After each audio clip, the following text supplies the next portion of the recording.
Hello everyone, Hyper here, and welcome to the Havoc Demon Hunter preview, where we take a look at abilities, talents, and some potential builds going into BFA. I am mainly doing this series because I want to review all of the melee classes and see what they feel like to play on the BFA beta.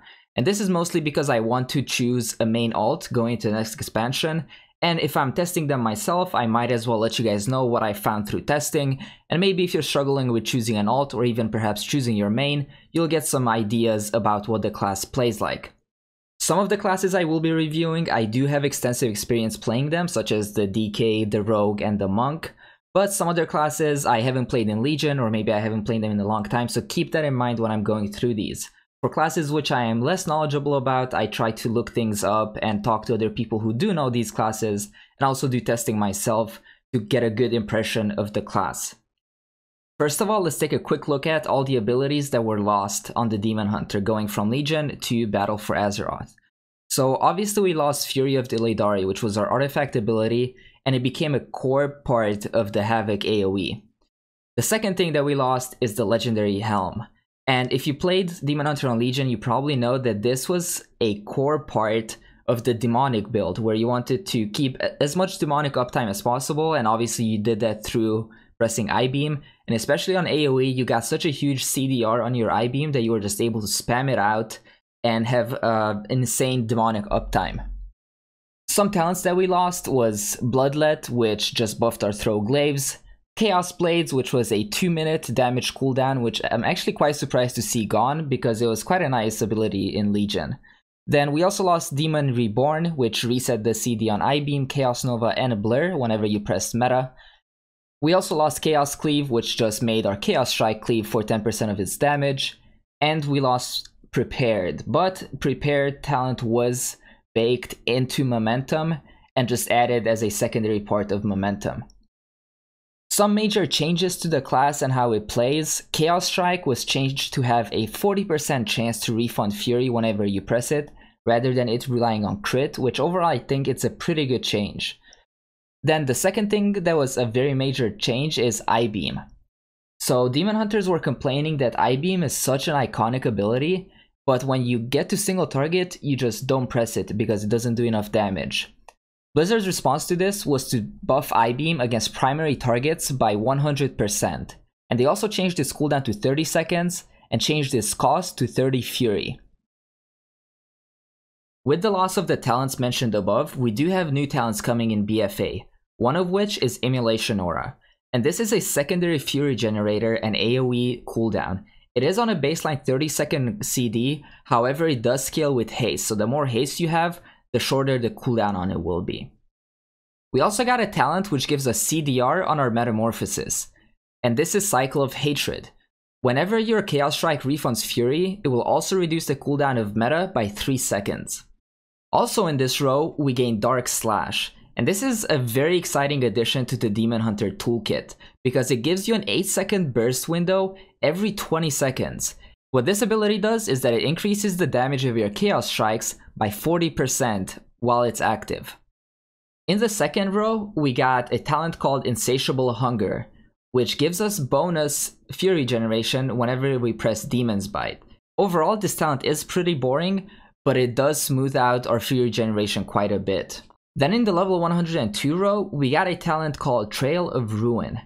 This talent buffs our Blade Dance by causing the last slash to leave a dot on the targets. Now that you have a general idea of what the Demon Hunter changes are, let's take a look at the talents, and each row individually.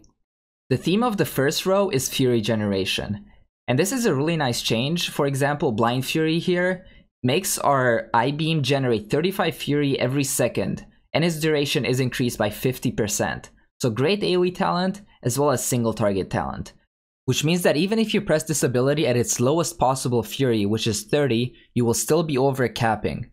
If they were to increase the maximum cap to maybe 115 or 120, this talent would feel a lot better to use overall. Now the second talent, Demonic Appetite here, just has a chance to spawn soul fragments whenever we press Chaos Strike. And the third talent, Fellblade, we just charge our target and deal damage, and we generate 50 Fury. Now, the part where it says generate 50 Fury, this happens instantly. So that means you have to press this ability below 50 Fury, because otherwise you would be overcapping. I would much rather prefer if we got Fury over time, rather than just an instant burst of resources. Now in this row, most likely for builds, people will either be using Blind Fury or Demonic Appetite, and I will show you a few builds later on. The second row, this is kind of a secondary Fury generation row. And we can see that Insatiable Hunger and Demon Blades are kind of the passive options. And of course, we know that Demon Blades actually replaces our Demon's Bite, so we lose an ability. And then the third talent is Immolation Aura, which generates us 80 Fury over 10 seconds. So this is actually really nice to use because it gives you Fury over time. So it feels super smooth and you're actually be able to predict how much Fury you're going to get, and you can spend it as you're gaining it. For AoE, most likely Immolation Aura will be the go-to. Demon's Blades feels extremely underwhelming, especially when you hit cap, from what I've heard, because we don't have the haste to have enough auto attacks to generate Fury very consistently. Insatiable Hunger doesn't really give us too much additional Fury, but it is a little bit of a bonus. So currently this talent tier feels a little weak on single target, but having a clear winner on AoE. The level 102 row is based around AoE. The first talent obviously buffs our Blade Dance, second talent will buff our Fell Rush, which we'll probably see use in combination with Momentum. And then the third talent is Fell Barrage, which is just a 1 minute cooldown, burst damage on multiple targets. So for large scale AoE, this will probably be the go-to talent. And I won't be taking this on single target in these examples that I will be showing, but it was extremely overtuned, and even in single target scenarios, it was worth speccing into this. That being said, I am assuming that whenever we go live with BFA, they will have this fixed and it should be scaled properly to where it's not worth taking on a single target. The level 104 row is our defensive row, and they actually changed Soul Rending to just give you a passive leech. And then when you use meta, you gain an additional 10%. Now, Desperate Instincts is kind of a passive that can actually hinder your gameplay sometime. This talent does buff your blur by 15%. However, whenever you fall below 35% health, your blur will automatically trigger. Especially in raiding, you don't want this to happen, because there will be large AoE hits, which will drop you below 35, but you know you can survive them. And then if it triggers your blur automatically, you won't have it for something else that you might have to use it for.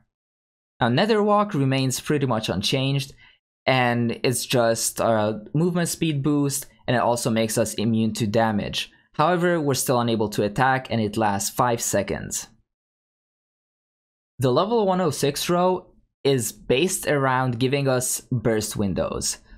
Cycle of Hatred reduces the cooldown on meta by 3 seconds. However, it is extremely inconsistent because it does rely on your Chaos Strike to refund us Fury, which only happens 40% of the time. So only 40% of your Chaos Strikes overall will give you CDR on meta. This might cause an issue in Mythic raiding because you have to look at how long a boss fight will last, and if you're not able to properly map out your cooldowns, it might actually end up hindering you. The center talent here just reduces the Fury cost on Blade Dance, and it increases its damage against the first target. So this basically is trying to make Blade Dance worth using on a single target. And then of course the interesting talent in this row is Dark Slash, with the burst window every 20 seconds. And the idea behind this is that you go into it either with pairing other cooldowns and having max Fury, or just having max Fury if you don't have those cooldowns available, and then you just Dark Slash and go ham and pop as many Chaos Strikes as you can within this short window. This talent does seem like the best go-to option because of how large percent of our damage actually does come from Chaos Strike, and it seems to be involved in most single target builds at the moment. The level 108 row is our utility row. As you can see here on Fell Eruption, they actually removed the damage boost against targets which are immune to stuns. So they're trying to make this row purely utility. The Master of the Glaive just makes our throw glaive snare enemies by 50% for 6 seconds. However, they removed the component where we have 2 charges of throw glaive, so that makes it considerably weaker. Unleashed Power reduces the Fury cost of Chaos Nova and its cooldown by 33%. However, as you might know, our Chaos Nova does not stun anymore. It's purely a snare. But if you're trying to kite, this is still a pretty useful talent. And now we get to the last tier. And this is actually very interesting because you can make builds which revolve around each of the talents. As we saw in Legion, the demonic build just revolves around having demon form very often, but not for very long. Momentum is a consistent damaging build both for single target and AoE, and it does have way more micromanagement involved than other builds. And then Nemesis, which lines up greatly with our Metamorphosis because we can pop it for every other one, involves mostly having minute-long burst windows where you're doing additional damage. Now, the second component of it, where it says that when the target is slain, you will inflict 25% additional damage against all creature types matching of the original target. This is not particularly useful because Nemesis is mainly a single target damage gain, and it's very unlikely that this will be used in AoE situations. Let's take a look at a few of the talent builds which will have the potential of being good in the next expansion. So first of all, I will go over our AoE build. And this of course revolves around Demonic, where we take Blind Fury for the additional damage on I-Beam, and we take Immolation Aura with Fell Barrage for that burst AoE. Now in the 104 row it actually doesn't matter too much, but I assume Soul Rending will be the go-to for most situations, and then Nether Walk for really high mythic pluses, for example. Then in the 106 row, this is kind of where we have an option, and ideally you would want to take Cycle of Hatred, but currently it's not consistent enough to worth taking, so I prefer just going with First Blood. And then again, 108 row doesn't matter too much, you can choose any of the utility ones, but I would suggest going with Fell Eruption if you need a single target stun, or Unleash Power if you need some more kiting advantages. And then the last row, obviously we take Demonic. The playstyle of this build is extremely simple. Ideally you want to Immolation Aura, then Fell Barrage on cooldown, press I-Beam, and go into your Demonic AoE burst phase. And of course, whenever you will have meta up, you'll also want to weave that in. Let's take a look at it on these target dummies. Just Fell Rush in, Aura, Fell Barrage, and we will have enough Fury to press I-Beam coming out of that, and then we just go into our big AoE. And from here, you pretty much just press Blade Dance on cooldown if you're in AoE, and even in single target if you take that talent which buffs it. And then from here, you just play around having Immolation Aura back up and wait for your I-Beam to come off cooldown. And as soon as it's off cooldown, just go back, press I-Beam, and go back into demon form. So overall, it's super simple to play, and it does quite a big burst of damage, and you also get really good consistent damage because of that CD reduction on I-Beam which they did going into this expansion. For single target builds, we have two options at the moment. We have the Momentum and we have the Nemesis build. So here you can see the Nemesis build. In this one, in the first row, you can take Demonic Appetite if you want to, and in the second row you can also take Insatiable Hunger, but currently it feels a little bit better to play with Immo Aura because it does give us a Fury over time. And also it gives us a little bit of an extra damage boost, and also if there's more targets, then we gain that additional AoE damage boost. Currently, this build does the highest single target damage and burst damage. So whenever you have Meta and Nemesis combined, you have huge burst windows with your Dark Slash. Let's take a look at this build on the target dummy. I will dash in, then Nemesis, then do the rest of my rotation. So dash, Nemesis, then we go to Immo Aura, Fell Barrage. And then right out of this, we're just going to I-Beam again. And out of I-Beam, we meta, Dark Slash, and just spam Annihilates. The reason we want to I-Beam there is because we want to get as high on Fury as we can, so as near cap as possible. That way we can get the most Annihilates in within that Dark Slash window. And this Dark Slash window will be every 10 or every 20 seconds for 8 seconds. So every time it's coming up, you want to be near maximum Fury to maximize those Annihilates going into the target dummy. And of course, our I-Beam is back off cooldown. We want to press it as close to 35 Fury as possible, overcap the least amount of Fury, and we will get one more Dark Slash here in our Nemesis window. So as soon as it comes up, pop it, and then as soon as this runs out, our Nemesis is pretty much going to run out. The last build here is the Momentum build. And of course, this will be that consistent single target build. It doesn't have huge burst windows, but it will do consistent damage. And this build also requires a lot of micromanaging of your Fell Rush buff via the Momentum talent. So in this build here, you can see that I am taking Fell Mastery, even though currently it would be worth taking Fell Barrage even on single target. But ideally for this build, you would be using Fell Mastery if everything was properly tuned. This build still revolves around Dark Slash windows, but now on top of having the Dark Slash 40% damage buff on your Chaos Strikes, you also have the damage buff from Momentum. And one huge thing with this build is Fury generation. So right before you go into your Dark Slash burst window, you will Immolation Aura and Vengeful Retreat, and your Immolation Aura will give you 80 Fury over 10 seconds, then your Vengeful Retreat will give you 100 over 10 seconds, so you will be generating at least 180 Fury. And when you pair that with Demonic Appetite, which also has a chance to give you 30 Fury whenever you spawn one of those fragments, that's huge Fury generation in each of your Dark Slash windows. So you're able to just dish out Chaos Strikes without ever having to press Demon's Bite on single target, unless you get very, very unlucky with Demonic Appetite fragments. But this build is kind of the most difficult of the 3 builds to play.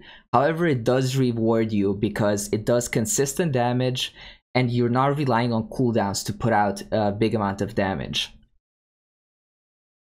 So what are my overall thoughts on the Demon Hunter? Well, it hasn't changed too much from Legion in its core gameplay, so it's still very easy to pick up, it's easy to understand and play to a fairly high level. Of course, with the Momentum build, you will have a little bit more micromanagement to do, and you have more buttons to press, but for Mythic Plus dungeons, for example, where you would take that Demonic AoE build, it's very straightforward and easy to play.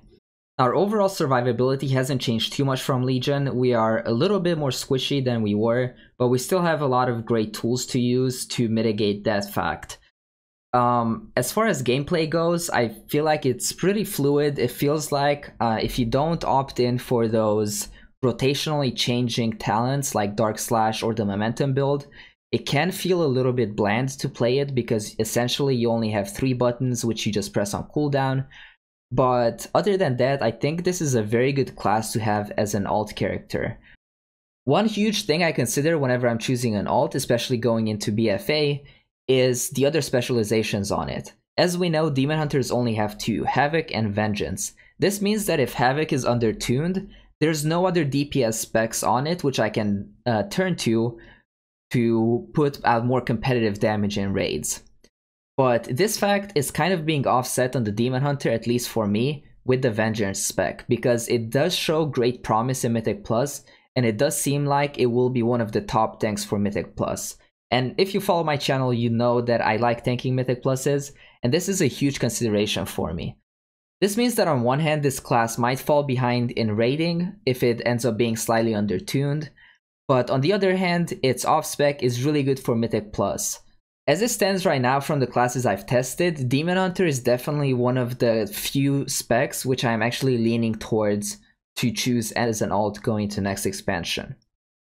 Thank you so much for watching, and if you enjoyed the video, please hit the like button and sub to the channel. And also, please give me feedback on what you think about the format of the video, since this is obviously the first time I do a class review on something that is not a Death Knight.